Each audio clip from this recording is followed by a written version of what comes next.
Wir sind hier im Anflug auf die texanische Industriemetropole Dallas. Was bringt uns denn in die Hauptstadt der amerikanischen Ölindustrie? Wir, das sind Erika und Stefan Kramer aus Goslar, wollen Walter Levy besuchen.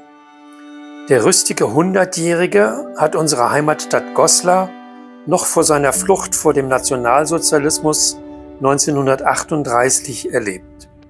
Seinem Onkel Dagobert und seiner Tante Margarete Levy wollen wir Stolpersteine in Goslar setzen. Dazu wollten wir ihn nach Goslar einladen. Aber da er nicht mehr reisen kann, fliegen wir zu ihm.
Thank you for all the gifts that you brought me, and I appreciate them greatly.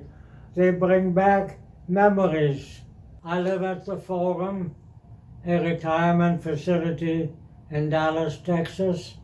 The Forum was founded in 1989, and my wife Hilma and I moved in December 2004. So I have lived in here 18 years. My wife passed away several years ago. I've remained in the same apartment into which we moved originally.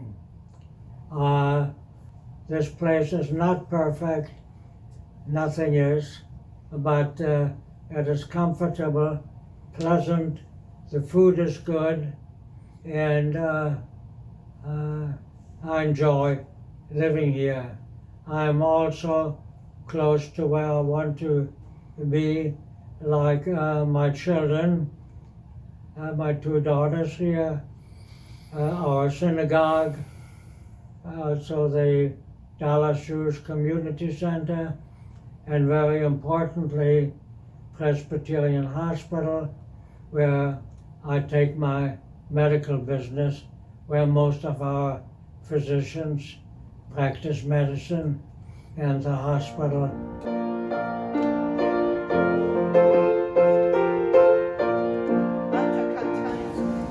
It became more and more difficult in the 1930s to live in Germany. I was at a gymnasium, which is a high school, and approximately age 14, things were becoming very bad. I was hurt, I was spit at, I was tripped, I was beaten, I was completely disregarded when the teacher would ask a question and several students raised their hand because they knew the answer. I was one of them, but I was never called on because they did not want to show that a Jewish student knew the answer. The most difficult part was not the physical attacks, but when my fellow students completely disregarded me, would not speak to me, hardly looked at me, and I was treated like an outcast. It was no pleasure being in school. And one day, the principal, Dr. Mentz, had my parents come to his office, and he recommended to them that I be taken out of the school, out of the high school, because he could no longer guarantee my safety. So at approximately age 14, 15, I left the high school and never returned. At the time we left Germany, this was my parents, my younger sister, and I. I was 16 years old. My sister was 12. And we left Königsberg, where we had lived, now Kaliningrad, Russia, and said our farewells to relatives in Goslar and in Breslau, and then went to the port of Bremerhaven, where we took the American ship, the Manhattan, which later became a military transport. It was, for a young boy for me, like me, an adventure, but also a bit of sadness, because we were leaving not only a country where I was born, but also many family members, and not knowing whether we would see him again.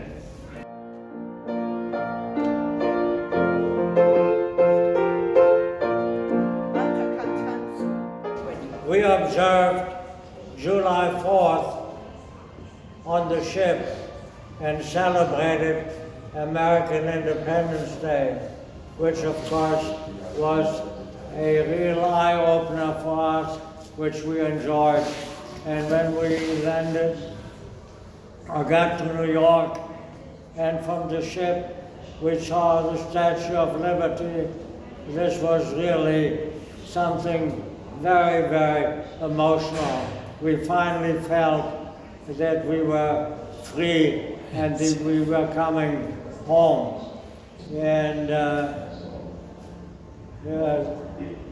the custom officials looked at all the luggage and indicated several pieces they wanted open. When we left Germany, my father had a little too much money in his pocket, more than the Germans permitted us to take out. He gave part of the money to his brother, who came to see us off, and we went to a music store where he bought an accordion for me. It was a beautiful Hohner instrument. On the ship coming over, I met a boy a year older than I from Vienna, who also had an accordion, but he could play it, and I couldn't. Well, fortunately, he taught me a couple of German songs, and when the custom official wanted that piece of luggage to be opened, he said, "That's an accordion. Who says it?" And I was walking away, and my father said, "It's my son's." He said, "Well, it's brand new." And my dad said, "No, he's been playing it for years." And the custom official said, "He has, let him play it." So I took it out, and at the port of New York, with thousands of people around me, I made my debut in the United States, playing a German drinking song. And when I was half through, the custom official said, "That's enough, thank you."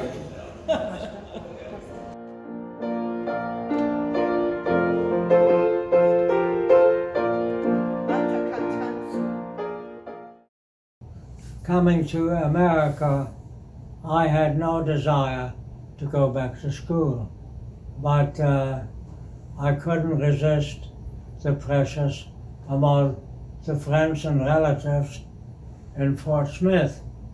What else you going to do, you know? So reluctantly, I did go back to school, and from the first day on, I liked it very much. There was so much greater freedom and liking between teachers and students, getting along, a friendly relationship, which was quite different from what I experienced in Germany. And you know, you didn't have to get up when the teacher walked in and sit down when you the hands always on the desk. There was much more freedom. The air of freedom, of being wanted, of being treated in a friendly way, of being asked all kinds of questions, you know. And I must repeat, for a teenager, this was an adventure. And so in the morning, I would go to the elementary school. And in the afternoon, I would go to the high school. But there, take courses only where I had to do most of the talking, not the listening. They said, you don't learn the language by listening, you learn the language by talking. And I graduated. After 2 years already? I mean, not 2 years, you're insulting me. So, no, because I mean, language-wise, you I were went in grade 2. From the 3rd grade to the 12th grade in 1 year. In 1 year and I graduated.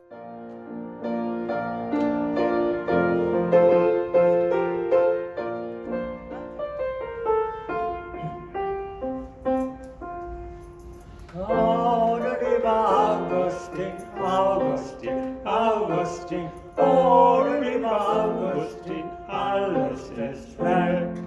Wein ist weg, Geld ist weg und das Geschäft ist weg. Oh du lieber Augustin, alles ist weg.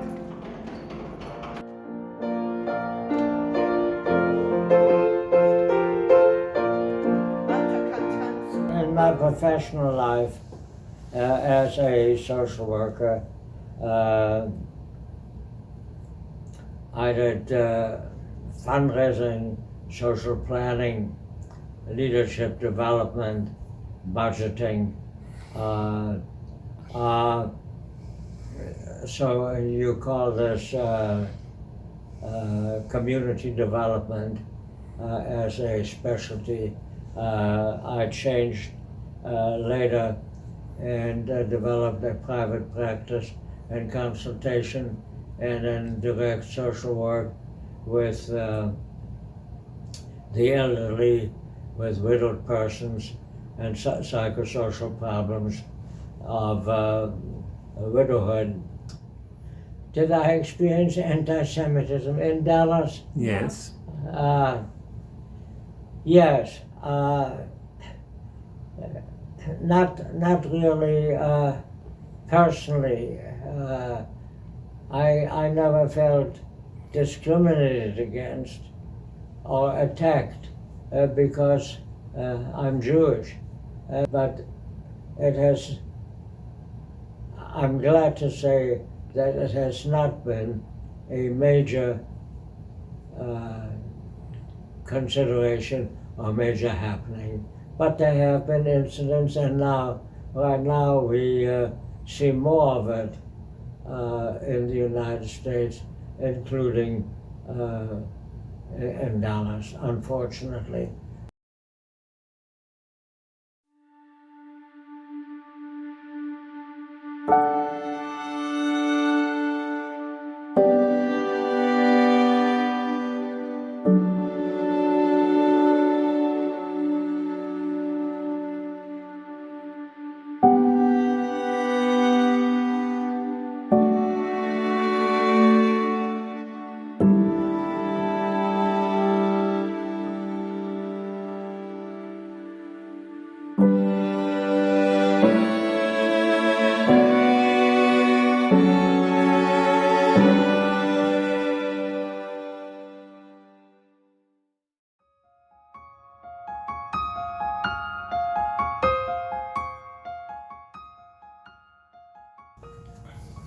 I was very glad to learn from the Kramers that in Goslar is a group of students and teachers who are studying not only the cultures of various countries, but also what happened during the Holocaust period in the 1930s and 1940s, because that is something that we should never forget. Remember that Hitler succeeded in murdering 11 million people. 6 of them were Jews and 5 of them were non-Jews. They were clergymen, they were merchants, they came from different countries, Hungary, Russia, Poland, Germany, France, you name them. Because people did not know enough about intention and about customs. And you are doing the opposite. You are investigating how people live from different countries with different cultures, and you learn from each other. And that is very, very good. People do different things. They lead different lives, but each of them have their own history and their own culture and their own customs. And there is nothing necessarily that is bad about it. It is how they live and how they feel comfortable. And this is what we should encourage and learn about, so that we have a better understanding of each other. I wish you well, and I hope that you will continue your studies, because I regard what you are doing as very important. Kommt ein Vogel, geflogen von der Mutter an den Gruß. Sie sagt, ich soll kommen und schickt mir einen Kuss. Lieber Vogel, fliege weiter, nimm den Gruß mit und den Kuss. Denn ich kann ja heute nicht kommen, weil ich hier bleiben muss.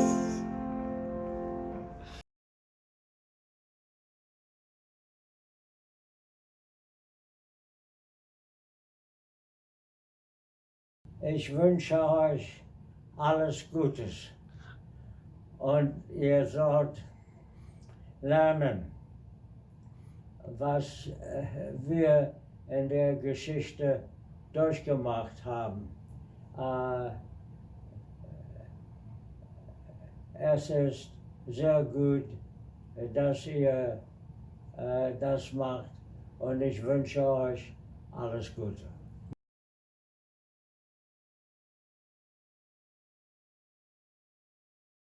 Dear Mr. Levy, we are standing here in front of the former home of your aunt Margarete and your uncle Dagobert at Kornstraße 7 in Goslar. We were so happy to receive your message. Thank you for your appreciative and motivating message. We will not stop reminding us and others of the injustice done to your aunt and uncle here in Goslar. We will continue to commemorate all people who in Goslar or elsewhere were deprived of the basic rights, property, dignity, or life by Hitler and the National Socialists, so that these crimes will never be repeated. In the video you said that you have not been able to visit your grandparents' grave again. That's why we put stones on their tombstone for you.